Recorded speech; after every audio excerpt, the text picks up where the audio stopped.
Welcome to the Bullpen.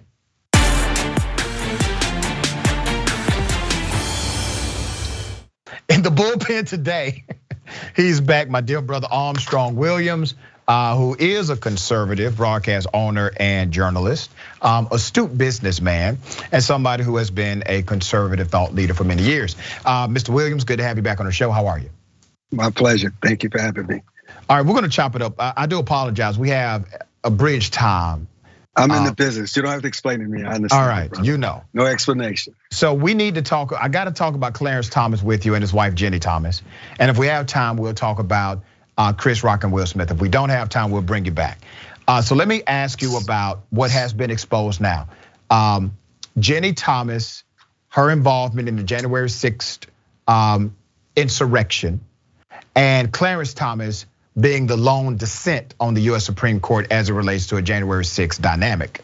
If you would, I don't want to presume what you know or believe about that scenario. So if you would, provide us your take and I will opine. So obviously I worked for the justice for many, many years when he was at EEOC. Yep.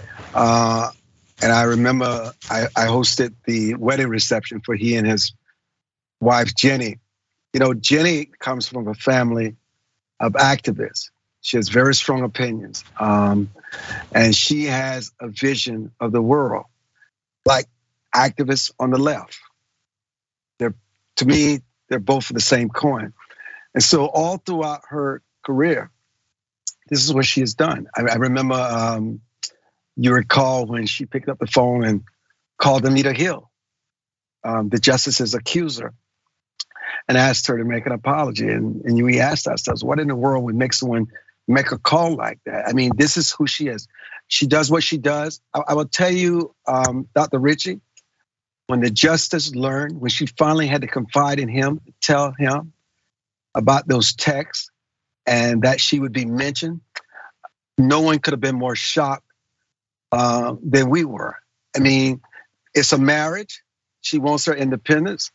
Her attitude is that he doesn't really need to know what she does, but obviously she should, and I've said this in the New York Times, I've always said this, you've got to exercise better judgment because while you're independent, while you do whatever you want to do, you're an activist, perception matters. How people perceive things matter. And at some point, if this continues, it could have a perception issue with the justice. But I can tell you, he is, as always, was unaware of our activities, unaware of our involvement, and especially unaware of the latest. I mean, marriages are very challenging. He wants her to have her independence. He wants her to have her freedom. And basically, they don't really talk about what each other are involved in. I know you ask yourself, how is it that happened in marriage? Listen, there are people who've been living together for 50 years and wake up the next morning and realize there's so many things about the person they did not know. This is just part of the marriage process. But in terms of him recusing himself, even the vote that you just mentioned, the lone vote, that vote was about the executive powers of a president. How much leeway does a president have in terms of his executive priorities, in terms of what he recorded, what he does, how much of it can be shared with the public? Are there certain things that are just privileged to the president? Had nothing to do with anything else but executive privilege. People can spin it any way they like, but that's exactly what it was. Okay. But still, okay, go ahead. I got to respond to some of this, brother. You got it. Okay. Because what you have just told me is that Ginni Thomas is a horrible wife. And let me back up what I'm saying, okay?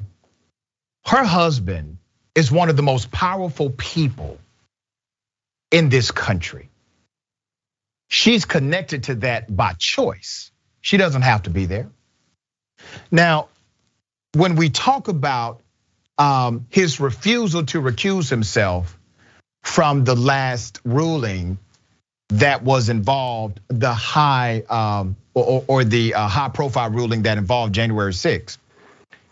It's a coincidence, is what you want us to believe, Mr. Armstrong.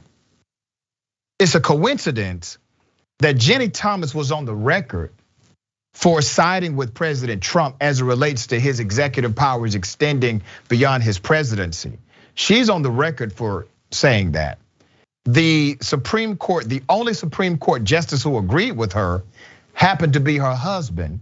and all of the other Supreme Court justices, including the ultra-conservative ones, disagreed with her and disagreed with her husband. So you want us to believe that the fact that Mrs. Thomas was for executive privilege extending beyond presidency, and that her husband, as a Supreme Court justice, was for that as well. But every other legal scholar said no, that makes no sense at all. We've never. Well, let me respond to you, because you're putting me in an interesting position today where you are forcing me to defend the justice's wife. She's not a horrible wife. In fact, she's a wonderful wife. It just there's a certain aspect of what she does. And she made some really unwise decisions, Mr. Williams. Yes. Okay. Yes. All right. All right. At least you said that. She's not a horrible wife. You made me laugh, which is great. Also, we're only aware of how justice was voted in this case. We have no idea how the other justices voted, because they would not allow themselves to be placed on the public record exactly how they did vote. So you're saying that they voted 8-1. That is not true. You just don't know, because of the record, how the other justices voted in that matter. This is very fascinating. All right, so we have enough conjecture here, common sense applied, to know individuals that said, all right, Trump does not have the power to extend executive privilege beyond the presidency. But let me ask you this very simple question, because I think sometimes we get so involved in legal scholarship, we miss the common point. Do you believe that a president's executive authority should extend beyond that person being president of the United States? Let me say this. I was inside, Mr. I was inside the Capitol on January 6th. Okay. There is no question that former President Donald Trump fomented the atmosphere that led to that insurrection. Okay. I was inside that Capitol. Why were you at the Capitol, brother? You weren't part of the rally, were you? I was a journalist. I was covering. Okay, all right. I'm sorry, brother. I just got asked, brother. Fair question. It's okay. It's fair question, my man. You got to get it in, brother.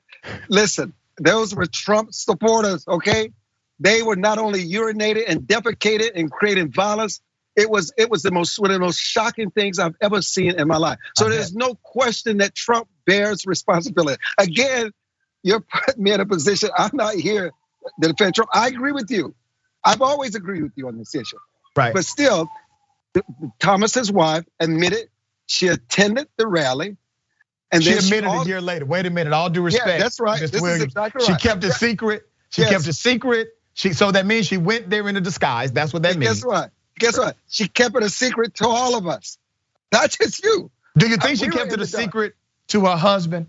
Yeah, she did. That's a bad wife, brother. I'm sorry. No, it's not a bad wife. brother. No, I'm not going. You're talking about something that I have to professionally be involved. Just think about it this way. Let's take it out of the context of the Supreme Court. Let's say, okay, you're married, you got your wife, you as a professional and her as a professional.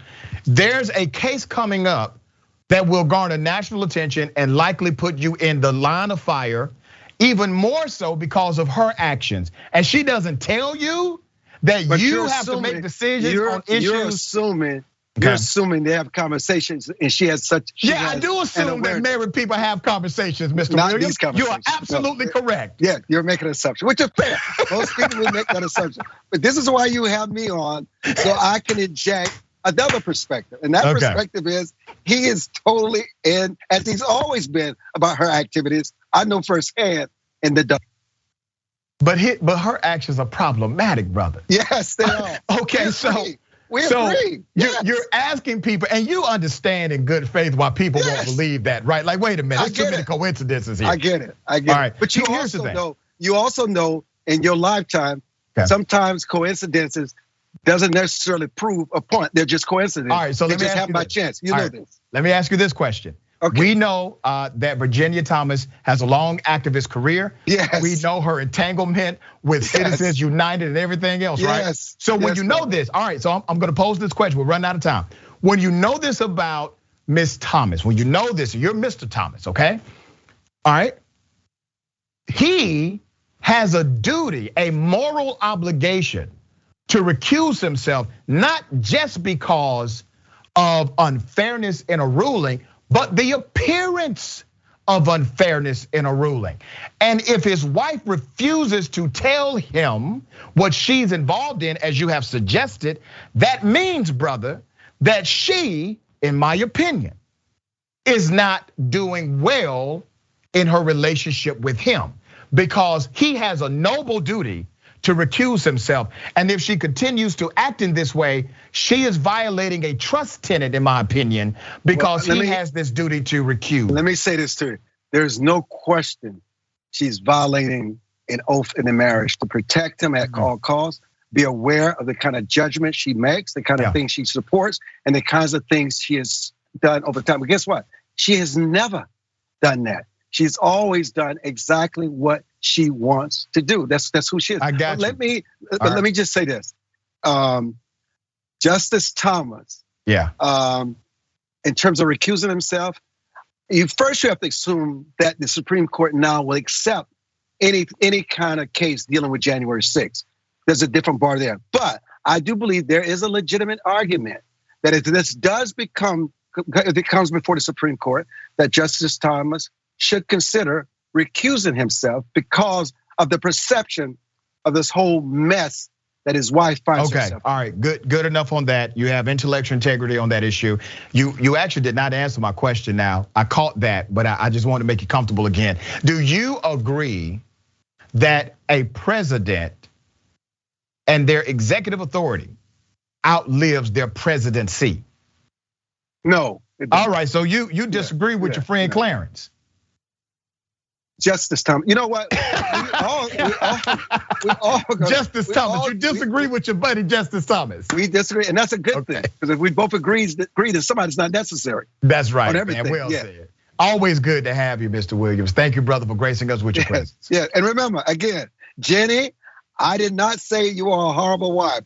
I said you should use better judgment. I say this to you all the time, but I know he loves you, you love him, but my God, you gotta stop putting him in these kinds of situations. You gotta use better judgment.